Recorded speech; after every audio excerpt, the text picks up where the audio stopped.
Olá, turminha do sexto ano, tudo bom? Essa semana eu tô aqui para falar com vocês sobre o capítulo 14 da apostila.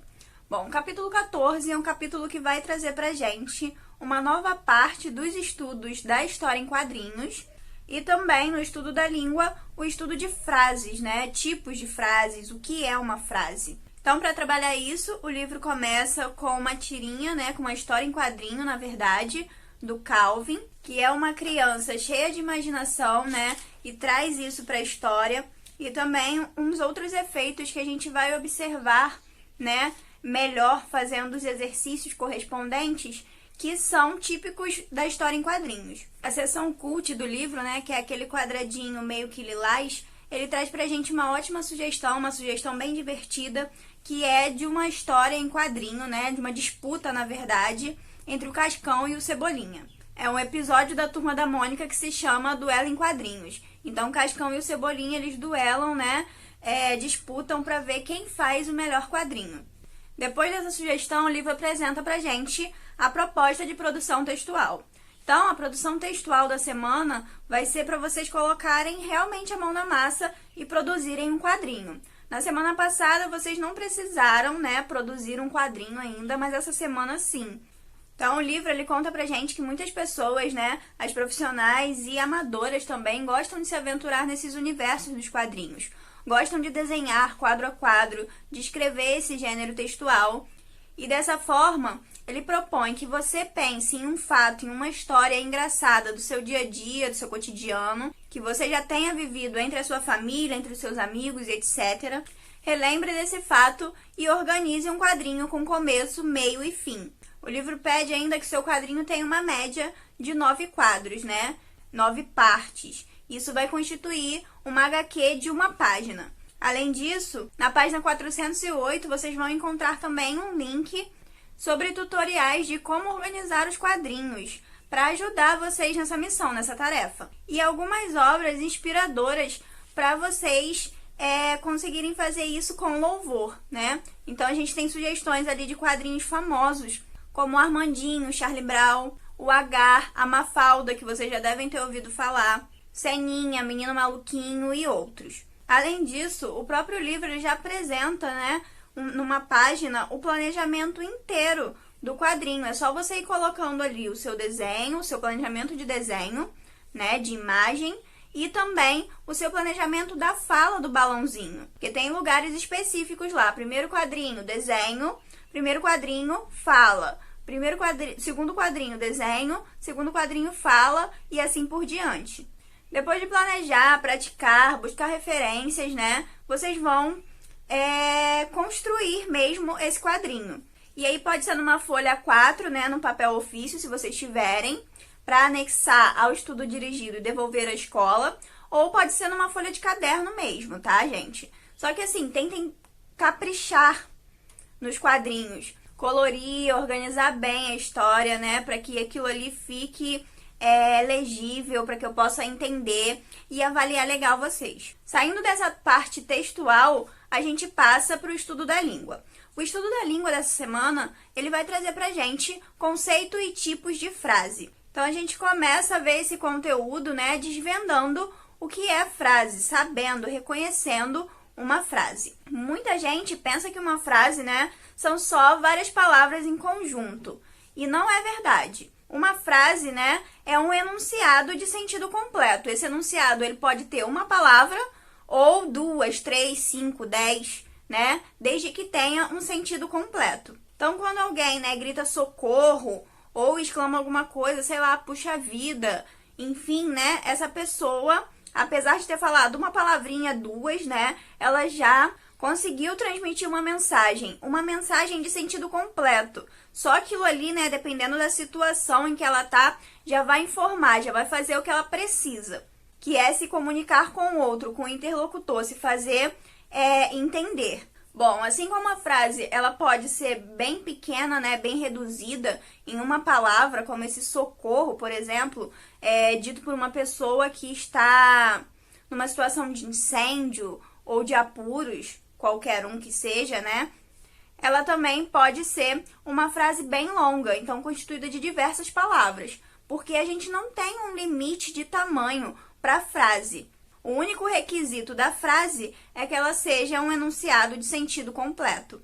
No entanto, algumas pessoas, quando estão escrevendo, elas formulam frases muito grandes e essas frases, elas dificultam o entendimento daqueles que estão lendo. Por quê? Porque quando você faz uma frase que é muito comprida, muito extensa, essa frase pode apresentar muita repetição, pode apresentar, um bololô ali, você confunde, sei lá, os elementos de retomada e tal. É uma frase que fica realmente confusa e cansativa para o leitor. Então, em textos, é muito bom usar e abusar dos sinais de pontuação para tornar essas frases mais fáceis de ser lidas e compreendidas.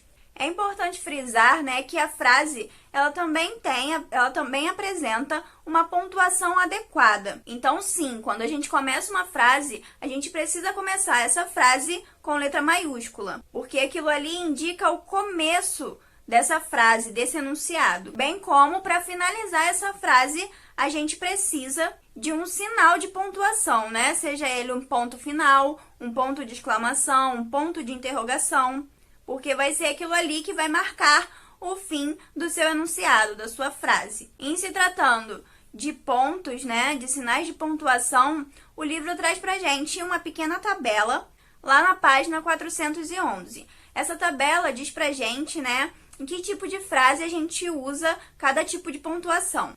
Então, o ponto final, por exemplo, ele é usado em frases declarativas. Por exemplo, eu adoro dirigir. Ponto.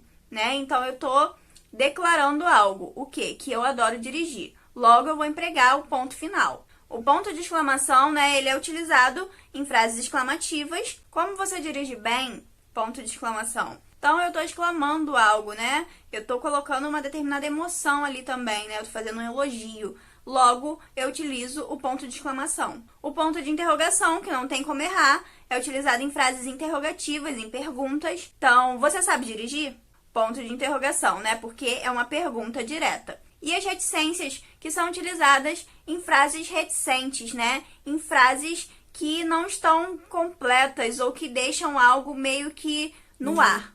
Então, por exemplo, dirigir, voar, imaginar, Parece que está faltando alguma coisa ainda ali para completar essa exemplificação.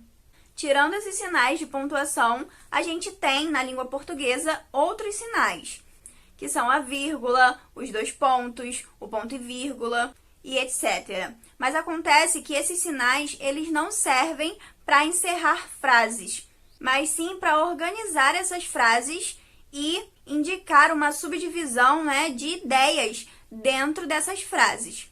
Então, a gente tem um exemplo, no livro, de uma frase lá do Calvin. Calvin gosta de aventuras, vírgula, bagunça, vírgula, emoção e novidades. Então, essas vírgulas, elas meio que enumeram aqui os itens, as coisas de que o Calvin gosta. Então, elas servem para organizar, para enumerar e não para terminar a frase. Para terminar a frase, vocês podem ver que existe o ponto final ali. Por fim, é importante vocês saberem que não necessariamente uma frase deve apresentar verbo. Então, sim, existem frases sem verbos, que a gente chama de frases nominais, como, por exemplo, parabéns, Calvin. Então, a gente percebe que nessa frase a gente não consegue encontrar nenhum verbo, mas ela é sim um enunciado completo e por isso ela é uma frase nominal. Assim como aquelas frases que apresentam um verbo são chamadas de frases verbais, como por exemplo, dirija com cuidado, Então ali a gente já percebe o verbo dirija, empregado. Logo, essa frase é uma frase verbal por conter um verbo na sua estrutura. Por fim, é importante que vocês realizem as atividades finais, as últimas atividades do livro, que vão revisar tudo isso que a gente falou aqui, tudo que vocês viram, leram no capítulo, e ajudar na fixação do conteúdo. Bom, por essa semana é só. Espero que tenha ficado tudo bem claro. Se não tiver ficado, eu continuo pedindo para que vocês deixem aqui embaixo nos comentários, né, alguma sugestão, pergunta e tal, algum esclarecimento que vocês estejam precisando acerca da matéria, acerca da produção textual ou sei lá, de alguma outra coisa relacionada aos nossos estudos. Quero muito agradecer a compreensão de vocês e o esforço, né, para essa tarefa que não tem sido nada fácil de estudar à distância. Muito obrigada e até a próxima aula!